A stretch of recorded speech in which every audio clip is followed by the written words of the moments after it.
Hello guys, good evening all of you. तो percentage में चल रहे थे हम भाई। C H S L, C G L और M T S, C D S वगैरह जो भी क्वेश्चन है आपके। ओके। एस एस सी से रिलेटेड जो भी क्वेश्चन है हम उन्हें सॉल्व करा रहे थे। तो क्लास अच्छी लगे तो एक बार लाइक और शेयर ज़रूर करें। चलिए क्लास को स्टार्ट करते हैं और कमेंट करके अपना एक्सपीरियंस ज़रूर शेयर करें कि समझ में आया है या फिर नहीं आया है। ओके। देखिए भाई, एक व्यक्ति का मासिक व्यय उसकी मासिक बचत से 40% अधिक है। देखिए, खर्च जो है ना वो अधिक है बचत से। तो इसे हम बहुत सारे तरीकों से कर सकते हैं, लेकिन आसान तरीका मैं एक ही तरीके से बताऊंगा। एक सवाल को ध्यान रखना, जो तरीका आसान होगा, ठीक है। एलिगेशन वेलिगेशन इसमें सब कुछ लगा सकते हैं। देखिए, 40% अधिक का मतलब हो गया, इसकी फ्रैक्शन वैल्यू होगी 7/5। 40% अधिक मतलब 140/100 हो गया ये। तो भाई यहाँ पर आय क्या है, देखो इसने बोला है कि खर्च जो है बचत से 40% अधिक है। तो आय कितनी होगी, खर्च प्लस बचत 12 होगी। और 12 में क्या कर रहा है ये, आय में क्या कर रहा है, 40% की वृद्धि। तो 40% की वृद्धि कर रहा है, तो ये कितना हो गया, 12×4 = 48 मतलब 480%।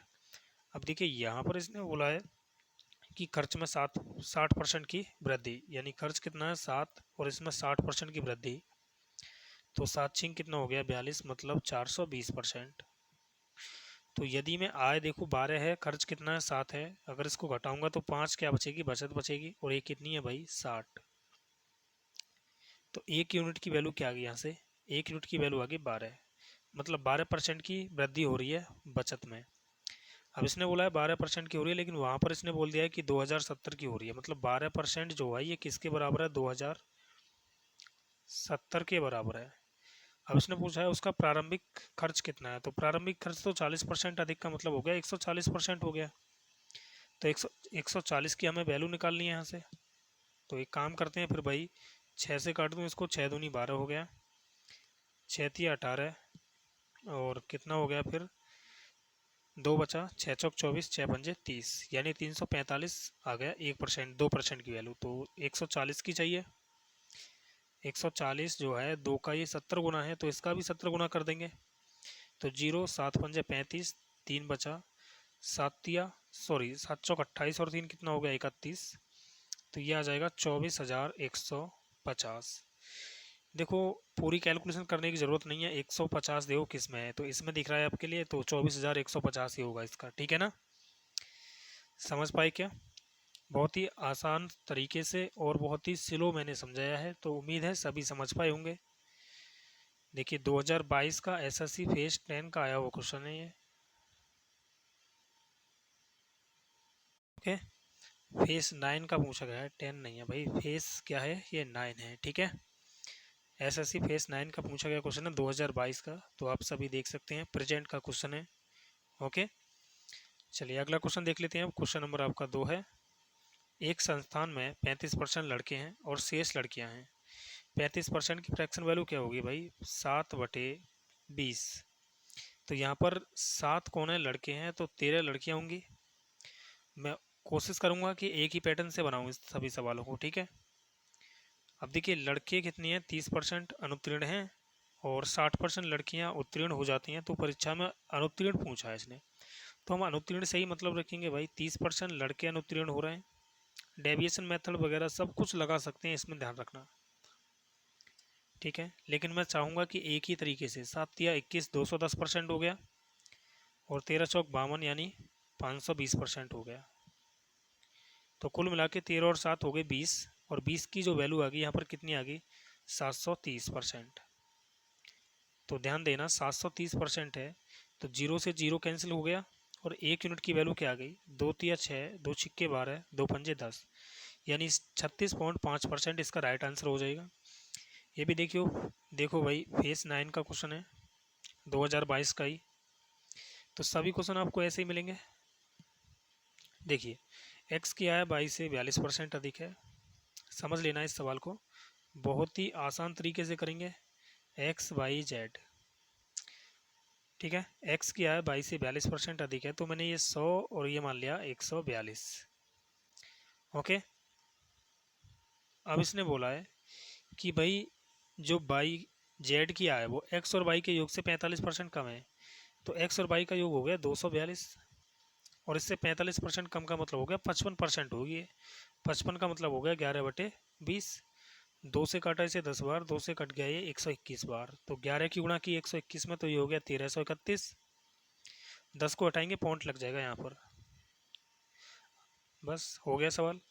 अब इसने बोला जेड की आय एक्स की आय से कितना परसेंट कम है, तो एक्स की आय से कितना कम है भाई ये, तो ये हो जाएगा आपका 8.9%।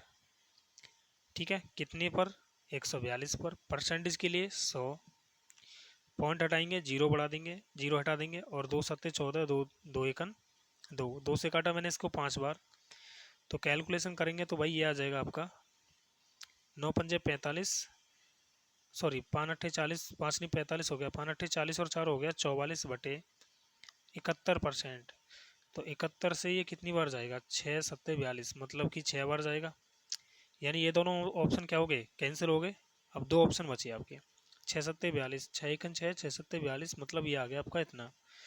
तो इसमें से घटाएंगे 425 445 में से, तो कितना बचा, 15 में से 6 गया तो 9, और यहाँ पर बच गया 1, पॉइंट लगा लेंगे 0। अब देखो यार ये 3 ही बार जा सकता है, 6 7 बार नहीं जाएगा, तो मतलब 6.3 आ जाएगा इसका राइट आंसर। ऑप्शन नंबर 20 का हमारा राइट आंसर हो जाएगा। ठीक है, समझ में आ गया होगा। बढ़िया बेस्ट कंटेंट दूंगा आपके लिए, सभी के लिए, तो क्लास को पूरा देखें। ठीक है। देखिए अगला क्वेश्चन, ए एक वस्तु बी को 20% लाभ पर बेचता है, बी से 15% हानि पर सी को बेचता है, सी से 25% लाभ पर डी को बेचता है। यदि ए और सी के लाभ के बीच का अंतर 132 रुपये है, तो बी ने इसे एक्स रुपये में खरीदी, तो एक्स का मान क्या है। देखो मैं इसे बेसिक तरीके से ही करूँगा। मान लो 100 रुपये में खरीदी थी ए ने खरीदी थी, बी को बेच दिया कितने परसेंट लाभ पर, 120 रुपये में बेच दिया होगा। ठीक है, 20% लाभ पर। अब बी ने इसे 15% हानि पर बेच दिया है सी को, तो सी को बेचा है 15% हानि पर, तो 15% हानि कितना हो गया, 1785 हो गया ना। 120 का 85% में बेचा है, तो ये होगा 17/20। तो 20 छिक्के 120, 17 छिक्के 102 में इसने बेच दिया सी को। ठीक है, यहाँ तक क्लियर, समझ में आ गया होगा। अब देखिए यहाँ पर इसने बोला है कि भाई सी ने क्या किया है, डी को बेच दिया है 25% लाभ पर, और सी और डी के बीच के लाभ का अंतर दिया है। तो मैं एक काम करूंगा, यहाँ पर सी का केवल लाभ लाभ निकालूंगा, तो लाभ कितना है भाई, इसने बेचा है 25% लाभ पर, तो 1/4 हो गया ना लाभ, तो निकाल दो, 4 दूनी 8, 4 पंजे 20, और 4 पंजे 20। यहाँ पर भाई ए का लाभ कितना है, अगर आप यहाँ पर ए का लाभ देखते हो तो 20 रुपये है, और सी का लाभ कितना है 25.5, तो कितना अधिक में बेचा भाई, कितने का अंतर आ गया दोनों के बीच में, 5.5। अब 5.5 की वैल्यू 132 है, तो पॉइंट हटाएंगे, जीरो बढ़ा देंगे, 11 पंजे 55 हो गया, और 11 12 होता है 132। ठीक है, तो 1 यूनिट की वैल्यू क्या आ गई यहाँ से, 24 आ गई है। अब इसने बोला है कि भाई बी ने x रुपये में खरीदा है, तो बी ने भाई हमारे हिसाब से तो 120 में खरीदा है ना, तो 120 की वैल्यू निकाल दें क्या, तो 120 की वैल्यू निकालेंगे, जीरो, 24 दूनी 48 हो गया, और 24 सेकंड 24,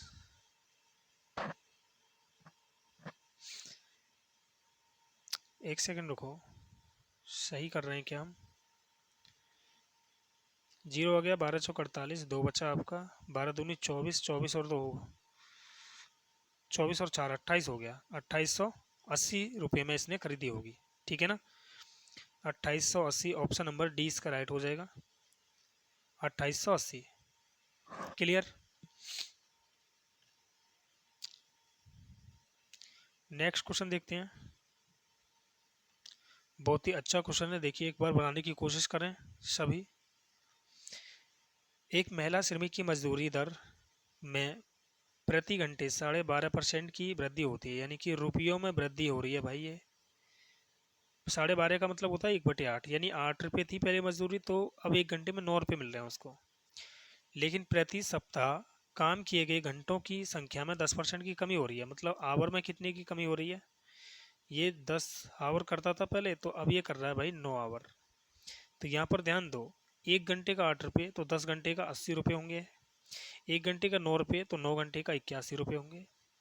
अब इसने बोला है कि यार यदि 40 घंटों के एक सप्ताह के लिए उसकी मूल साप्ताहिक मजदूरी 38,400 है, तो उसके कुल साप्ताहिक वेतन में प्रतिशत वृद्धि है। देखिए प्रतिशत वृद्धि पूछा है तो हम यहीं से देख लेंगे यार, प्रतिशत वृद्धि कितने की हो रही है, एक की कितने पर, 80 पर। परसेंटेज के लिए 100। अगर ये वेतन पूछता कि भाई कितना अधिक वेतन मिल रहा है, तो फिर हमें यहाँ पर इसकी ज़रूरत पड़ती, लेकिन इसने पूछा ही नहीं है धन, कि भाई कितना धन कमा लिया उसने, ठीक है ना, एक्स्ट्रा, या फिर कितना वर्तमान में कितना कमा रहा है। तो अगर ये पूछता है इन चीज़ों को, दोनों चीज़ों को, तो इसकी ज़रूरत पड़ती, लेकिन इसकी ज़रूरत नहीं पड़ी क्योंकि हमसे परसेंटेज में पूछा है। तो 20 चौक 80 हो गया, 20 पंजे हो गया 100, यानी आ गया 5/4, और 5/4% क्या होता है, 1.25। ओके, 1.25 हो जाएगा ऑप्शन नंबर ए। क्लियर। सवाल बहुत ही आसान था, लेकिन लैंग्वेज को समझना था। नेक्स्ट क्वेश्चन देखते हैं, क्वेश्चन नंबर आपका 6। जब चावल की कीमत में 25% की वृद्धि होती है, तो एक व्यक्ति चावल पर अपने खर्च में केवल 15% की वृद्धि करता है। खर्च के समांतर समान स्तर को बनाए रखने में सक्षम होने के लिए उसे चावल की खपत में कितने % की कमी करनी चाहिए। देखिए भाई, जो एक्सपेंडिचर होता है ना, वो क्या होता है, ये होता है इनकम इनटू कंजक्शन, ठीक है ना। अब देखो इसने कीमत में क्या बोला है, 25% की वृद्धि, यानी 5 से हो गई है 4, से हो गई है 5, ठीक।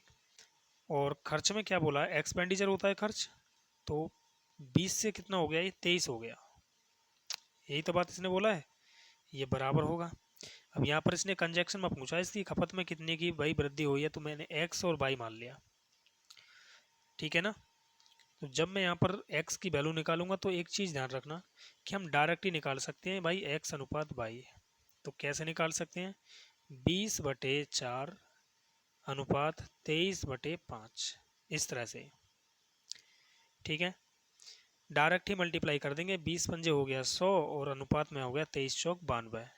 तो 100 से कितना कम है, 8, इसका मतलब 8% की कमी होगी वहाँ पर। Okay, option number A.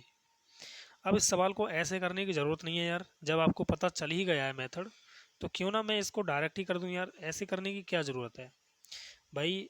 ये कितना है, 25% की वृद्धि हो रही है, तो 125 हो गया, और ये कितना हो गया, 115 हो गया। डायरेक्ट रख देंगे बस, 5 से ये 25 बार और 5 से ये 23 बार, तो कितने की कमी हो रही है भाई, 2 की, कितने पर, 25 पर। परसेंटेज के लिए लगाएंगे 100, तो 25 चौक हो गया 100, और 4 दूनी हो गया 8। तो 8% आप ऐसे भी निकाल सकते हैं और उस तरीके से भी निकाल सकते हैं, ठीक है ना।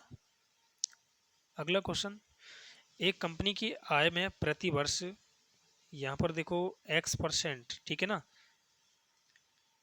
x% पर ईयर, ठीक। यदि वर्ष 2019 में उसकी आय 31/25, ये कितना है भाई, 31/25, और देखो 3 जीरो को मैं काट रहा हूँ, यहाँ से कॉमन है, 3 जीरो में कैंसिल आउट कर रहा हूँ यहीं से, और स्टार्टिंग में क्या थी इसकी, 2000 थी। ध्यान देना आप सवाल पर, ठीक है ना। अब मैं सवाल ये इतना रह गया कि 3125 थी और 2017 में आय 2000 थी, तो x का मान ज्ञात कीजिए, वृद्धि हो रही है ना।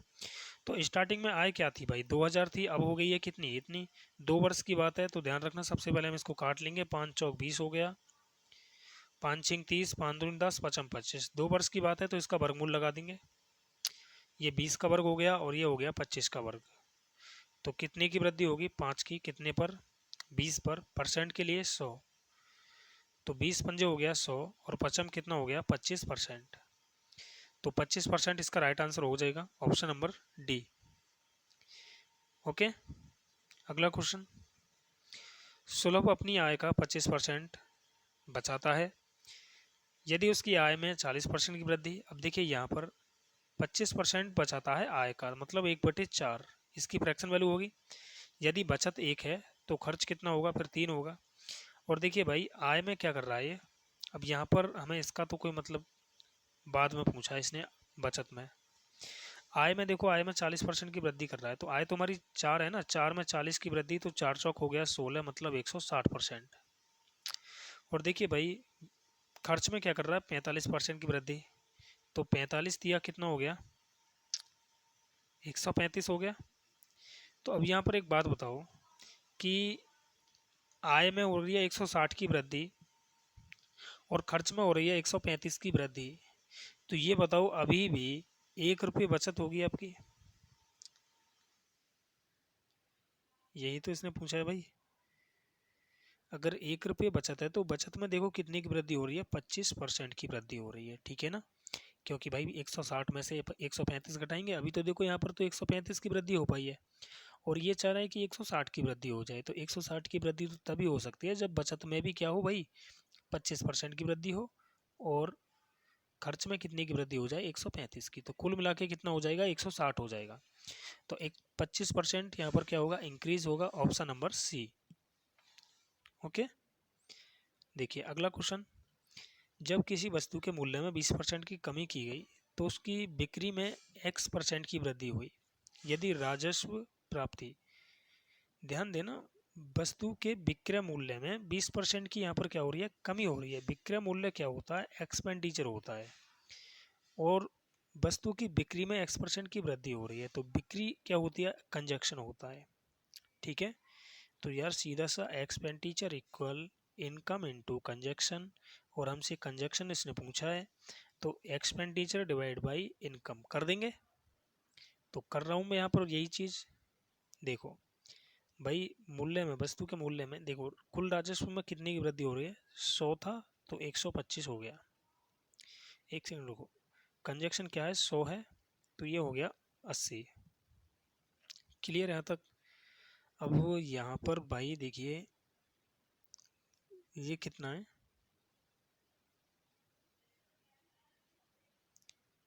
100 था तो ये 125 हो जाएगा, और यहाँ पर ये भाई 100 है तो ये कितना हो जाएगा, 80 हो जाएगा, ठीक है ना।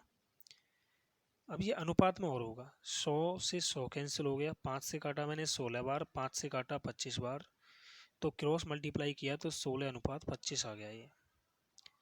तो यहाँ पर कितने की वृद्धि हो रही है, 9 रुपये की, कितने पर हो रही है, 16 पर। परसेंट के लिए 100, तो मैंने 4 चौक 16, 4 से काटा 25 बार, तो 25 निम्मा हो गया 225/4%। तो अब इसको भाई सॉल्व कर लेंगे तो ये आ जाएगा 4 पंजे 20, 4 छिंग 24, पॉइंट 4 दूनी 8, 4 पंजे 20, यानी 56.25% हो जाएगा इसका right answer, option number C. Okay,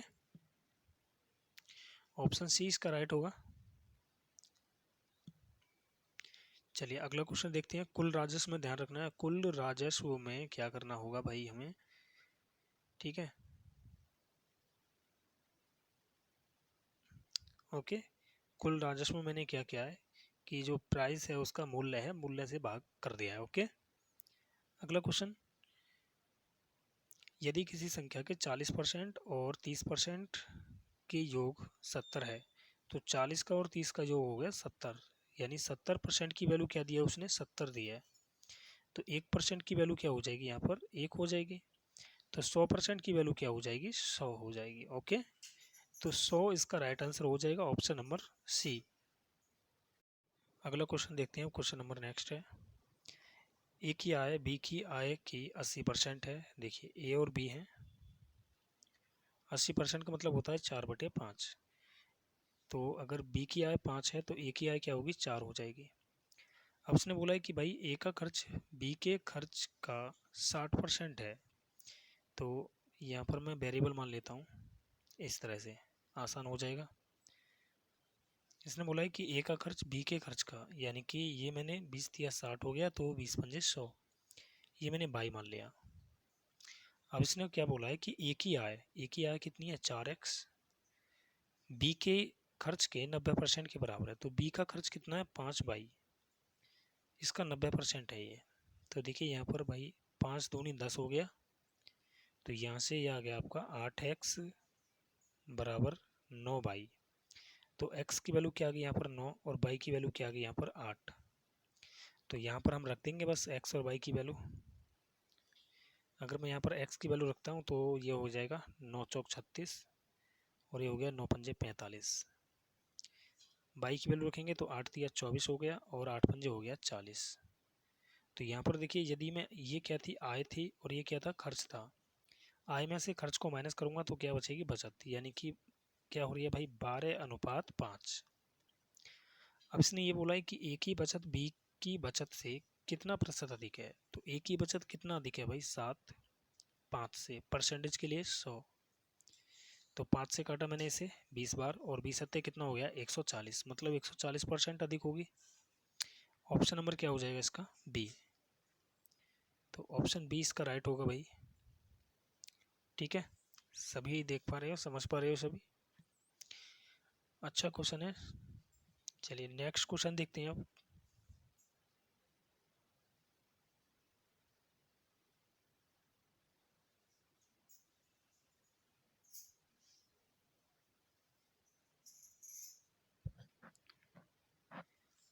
एक व्यक्ति का मासिक व्यय मतलब होता है खर्च एक्सपेंडिचर, उसकी मासिक बचत से 66.2/3% अधिक है। 66.2/3% की फ्रैक्शन वैल्यू क्या होती है 2/3।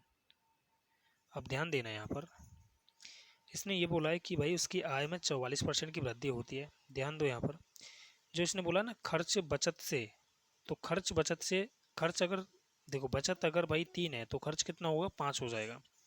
तो आय कितनी होगी फिर 8 हो जाएगी।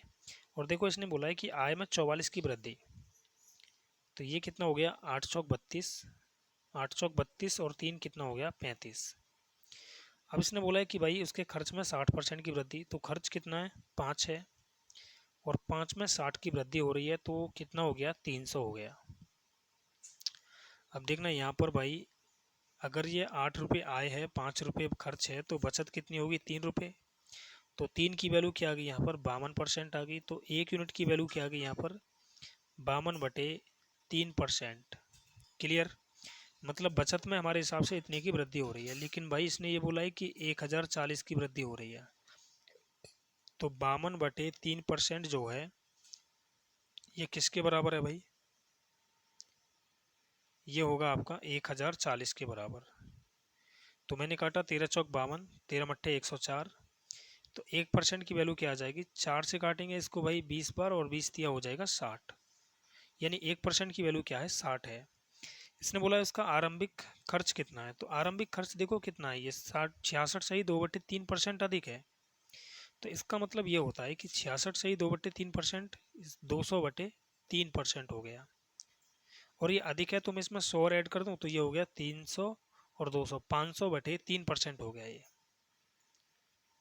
500/3% की हमसे इसने वैल्यू पूछी है तो भाई मल्टीप्लाई कर देंगे 6 पंजे 30 और ये कितना आ जाएगा 3 जीरो और आ जाएंगे यहाँ पर। डिवाइड में कितना 3 से काटा तो मैंने कितना आ गया 10,000 आ गया ये। तो भाई स्टार्टिंग का जो खर्च है वो कितना है 10,000 रुपये है। ठीक है ना, 10,000 ऑप्शन नंबर सी। समझ पाई क्या भाई, सवाल अच्छा था।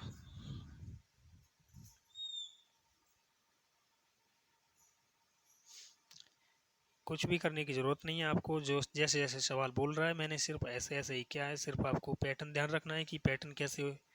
अब ये अगर आपकी समझ में नहीं आया ये वाला पार्ट तो देखिए भाई 66.2/3% अधिक है। तो अगर वो 100% होगा तो इस 100% से 66.2/3% अधिक कैसे होगा, इसका मतलब होगा 200/3 और 200/3 66.2/3 का मतलब तो 200/3 हो गया ना। अगर मैं आपसे कहूँ कि भाई 20% अधिक है तो आप कह दोगे सीधा सीधा अगर ये 100 है तो ये 120 है। क्यों भाई, क्योंकि 20 तुमने इस 100 में ऐड किया है तो भाई ये 66.2/3 अधिक है ना, मतलब इतने की वृद्धि करनी है तो हमें 100 में प्लस करना पड़ेगा। अब 3 में 100 की गुणा की 300, 300 प्लस 200 कितना हो गया 500। ओके, अगला क्वेश्चन। एक परीक्षा में बी ने ए के प्राप्तांकों से 20% अधिक अंक प्राप्त किए। बी ने ए के प्राप्तांकों से, तो भाई अगर ये 5 कर रहा है तो ये 6 कर रहा होगा, फ्रैक्शन वैल्यू से कर रहा हूँ मैं। अब देखिए और ए ने सी के प्राप्तांकों से 10% कम निवेश किए। तो देखिए भाई सी ने ए ने सी के प्राप्तांकों से 10% कम निवेश किया है, तो यानी कि 90 कर रहा होगा, तो वो कितना कर रहा है भाई, 5 कर रहा है। तो 100% की वैल्यू निकाल देंगे यहाँ से, कितना आ जाएगा भाई, 45, या फिर ये हो गया कितना, 50/9 आ गया ये, 50/9। ओके, देखो दोबारा समझ लो। ए ने सी के प्राप्तांकों से 10% कम किया है, तो 10% अगर कम किया है तो ये कितना होगा भाई, अगर ये 5 कर रहा है तो फिर ये देखो, इसके हिसाब से तो ये 5 कर रहा है, लेकिन ये कह रहा है 10% कम कर रहा है, तो कितना कर रहा होगा, 90 कर रहा होगा सीधा सा। ठीक है, 90%, तो 100% की वैल्यू निकाल देंगे, तो ये 5 बटे कितना आ जाएगा, 90। 100 की वैल्यू निकालेंगे, 100 से गुणा करेंगे, 0 से 0 कैंसिल हो जाएगा, 50/9 आ जाएगा ये। ओके, अब देखिए आगे। आगे इसने ये बोला है कि डी ने सी के प्राप्तांकों से 20% अधिक अंक प्राप्त किए हैं, तो भाई डी ने सी के प्राप्तांकों से, सी कितना कर रहा है, 50/9, और इससे भी ज़्यादा कर रहा है ये 20%, यानी 6/5 कर रहा होगा ये। तो 5 से ये 10 बार कट गया, 3 तिया 9, और 3 दूनी हो गया 6, यानी कि आ गया 20/3। अब इसने बोला है कि डी के प्राप्तांक ए के प्राप्तांकों से कितना प्रतिशत अधिक है, तो हमें ए और डी से मतलब है, बाकी हमें कुछ भी ध्यान नहीं देना है, ठीक है ना।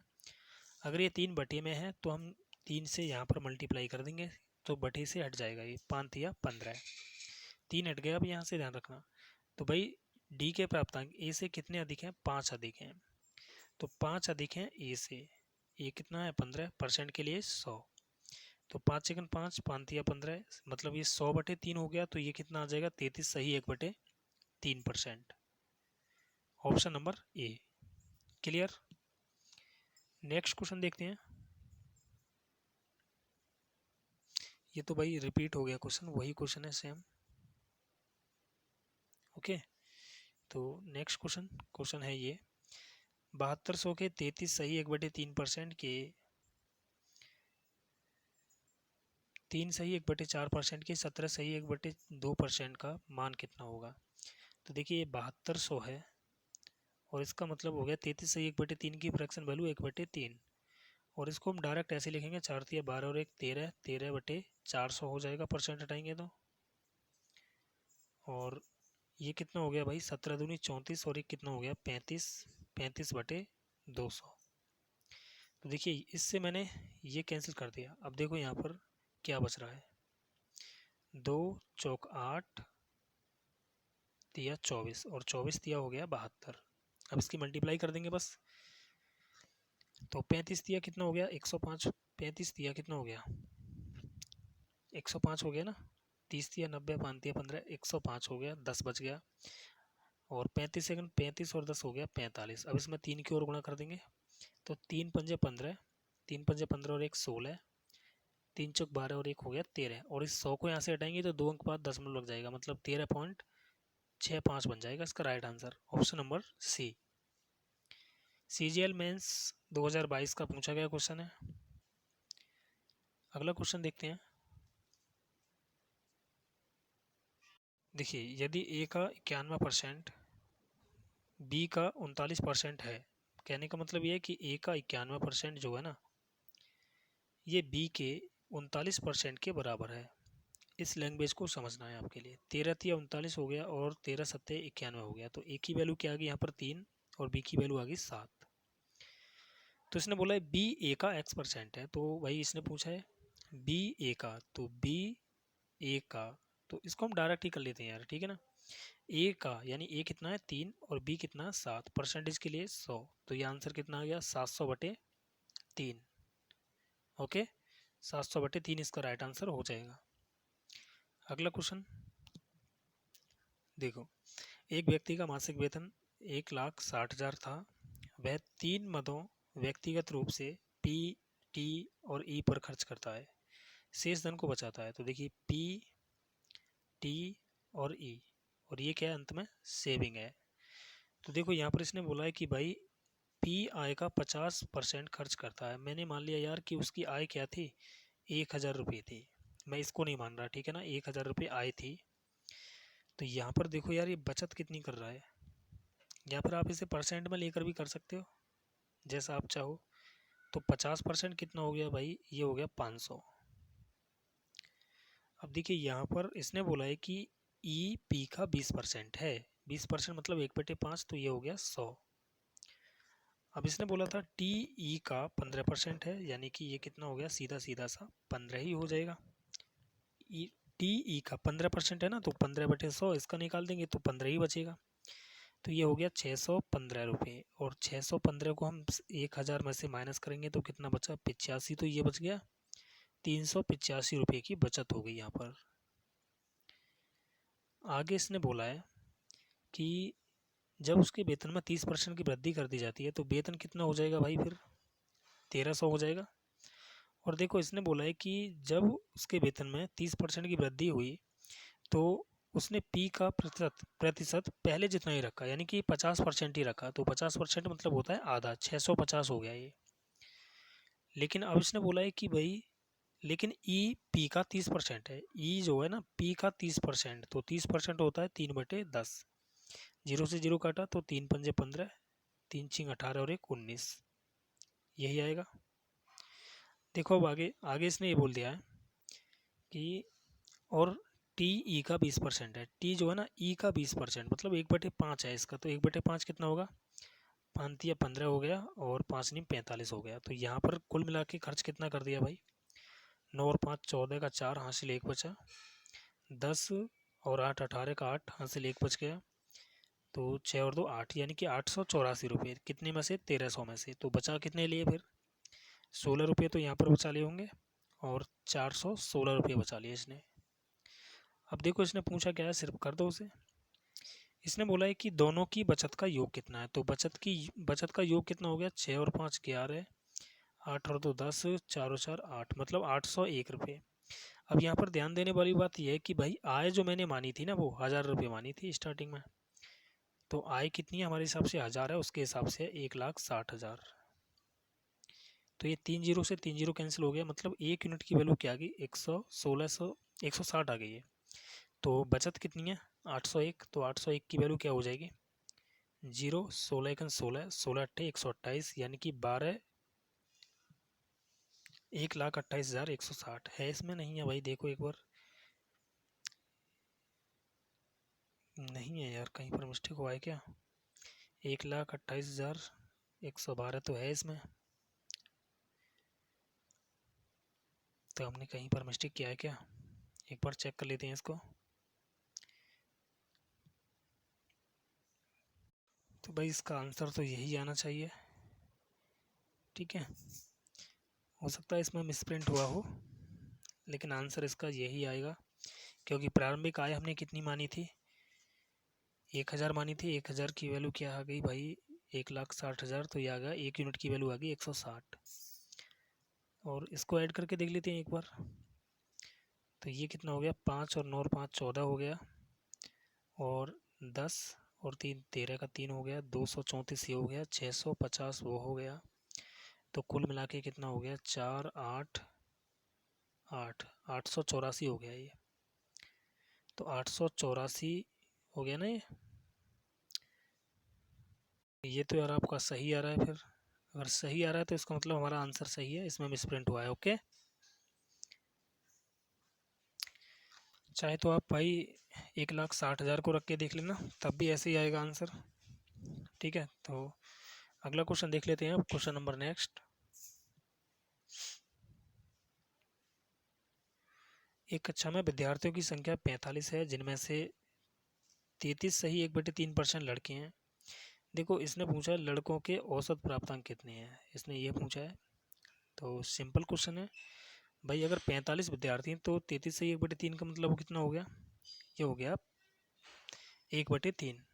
तो 1/3 निकालेंगे तो लड़के कितने आ जाएंगे, 15। तो लड़कियां कितनी हुई, 2, सॉरी 30 होगी ना।